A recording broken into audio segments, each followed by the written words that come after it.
Dante's Boxing Nation. Boxing Nation.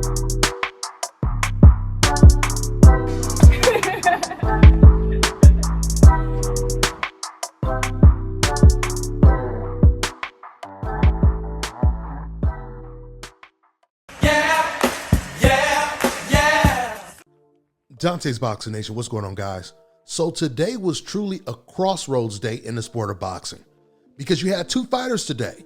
One fighter who got the biggest win of his career that completely catapulted his career, and that's Charles Conwell. And you had another fighter who suffered the biggest loss of his career and got knocked out for the very first time, and that is Jaime Munguia. For Jaime, this was supposed to be a showcase fight.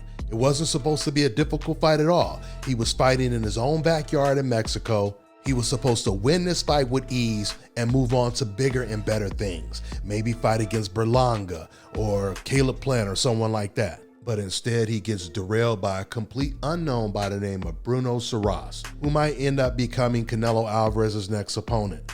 Bruno is 26-0 with 5 knockouts and he's European. This is right up Canelo's alley. So Bruno, he knocks out Jaime Munguia in the 6th round with one single punch, a straight. Now Jaime Munguia, he was winning the entire fight until he got caught with this one punch that knocked him down and he could not get up from it. Now when it comes to Jaime Munguia, we knew, and I think even Munguia, he knew all along that he was a flawed fighter.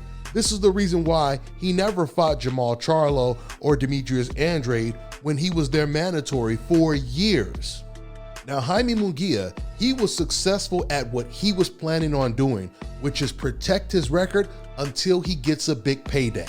Now a lot of other fighters, they try to do the exact same thing, but they end up losing to a fighter, the same type of fighter that Munguia lost to for a small payday, which is exactly what Teofimo Lopez did when he lost to George Kambosos. And this is the reason why to this day, Lopez is still complaining that he doesn't get paid the same amount that a Shakur does, a Haney does, or a Gervonta Tank Davis. Because at the end of the day, if you want to be great, you have to take risk. But at the same time, even if you know that you're not a great fighter and you're just trying to protect your record to land a big fight and make a big payday, you're still gambling with your career because you never know when one of those fights that you feel is a guaranteed win is going to end up biting you in the ass, which is exactly what happened to Jaime Munguia. And then by way of contrast, you had a fighter that got the biggest win of his career on the biggest stage, and that is the best kept secret, Charles Conwell. Now the best kept secret is his nickname, but he truly looked like the best kept secret in this fight tonight against Gerardo Vergara. I'm telling you guys right now, I was not expecting that type of performance from Charles Conwell. For those of you guys who don't know, he's been pro for quite some time.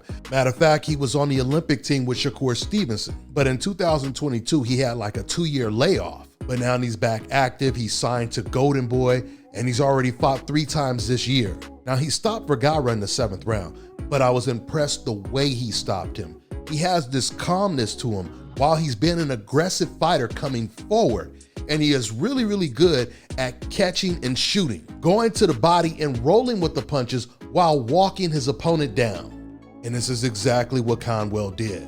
He has power, he has great defense, and once again, he's doing it all on the front foot.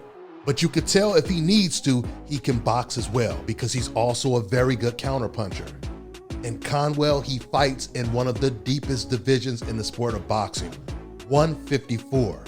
And the main guy he wants to fight is Vergil Ortiz. He called out Vergil Ortiz. They asked him, why do you want to fight Vergil Ortiz?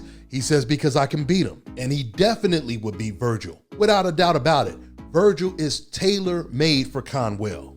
But the problem is someone else is most likely going to beat Vergil before Conwell could be the first person to do it, and that is Israel Madrimov. I believe Madrimov, he's going to stop Vergil Ortiz, and he would be a tougher challenge for Conwell than Vergil Ortiz would be. And that's not to suggest that Madrimov beats Conwell. I just believe that's more of a toss-up fight because those are two fighters with a great boxing IQ. Vergil Ortiz has a very low boxing IQ. He's very predictable, everything that he does. But he definitely has a puncher's chance because he has power. So with that being said, man, I'm really looking forward to seeing the Madrimov versus Ortiz fight and seeing what happens or where Conwell goes from this point on. That's all I got for now, guys. I'm on to the next one. Let me tell you guys about Issa Israel Law Firm. It is a full-service legal practice based in Denver, Colorado, an emerging hub for combat sports and high-altitude training. If you're a fighter inside or outside of the ring and you need a law firm you can trust to fight for you, visit thefighterfirm.com or email help@iilawfirm.com. Legal representation is usually limited to plaintiffs or defendants in Colorado, but iFirm can help anyone in the world with trademarking their business name, logos, and U.S. immigration issues. This brother has been my attorney for a while and helped guide me through all kinds of business and civil issues, so make sure you guys go to thefighterfirm.com. All right, now check this out, guys. If you're looking to repair eczema scars, burns and bruises, dark spots and blemishes, fever blisters, diabetic ulcers, this right here is the perfect product for you guys. It's called LO Deki Face and Body Oil. Athletes and top-ranking boxers, they're also using it after training to reduce swelling, inflammation, and to ease the pain. So get yours today. Go to lodeki.com, like them on Facebook, and follow them on Instagram.